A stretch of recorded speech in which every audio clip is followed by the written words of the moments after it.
I have to say, when I was playing again, Valentine is probably still my favorite. It's the first town you go to. It's just kind of a quintessential Old West town. It made me think about, which is something like we think of the Old West, but I don't think we think about what it was like out there, where you head out into the prairie and you might be the only family for miles upon miles.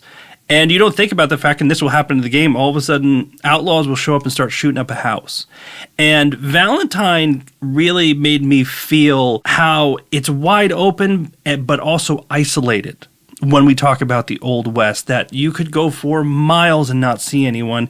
And then there'd be this little town, but it's not a huge town like Tombstone in the movies. It could just be a few houses here, a few houses here. Here's Main Street, which is, a quarter of a block that we would see today. And this is all you have for miles upon miles. Yeah, though you could argue that that's true for the West today as well. It's still quite sparsely populated, and there's a lot of distance separating people in, states like Montana or Nevada or a place like that.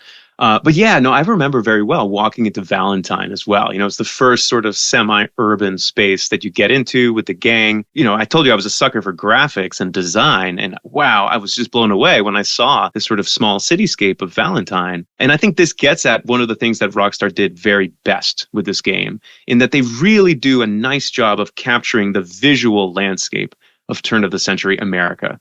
I have no doubt in my mind that they studied closely photographs from the period and sought to recreate them on the digital screen, that they really thought about the aesthetics, like the architecture, the street layout, the typefaces in the newspapers and the mail order catalogs, that sort of thing. I think when it comes to skin deep representations, like they have this diverse stew of humanity, right? And then they have this visually very realistic and accurate depiction of the landscape and the cities and the farmland and the mountains and all that. On aesthetic terms, the game does really, really well. Now, of course, we know that itself is not representing history.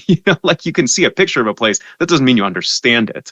So, of course, I spent a lot of time in my class and in the book thinking not just about the visual look of the past, but this sort of cultural fabric of the day, the social landscape. Like, what do people care about? What are the institutions that shape their lives? What do they think about? What do they see the possibilities in their lives like? You don't get that from a photograph. And on that count, the game is not quite as good as at capturing the visual landscape. But again, I got to give kudos to Rockstar for nailing, like those Saint-Denis avenues with the trolley cars and the early electric lighting and the telegraph wires. Like, that's spot on. You look at photos from the Library of Congress, for example, of turn of the century New Orleans. It looks really similar to Saint-Denis.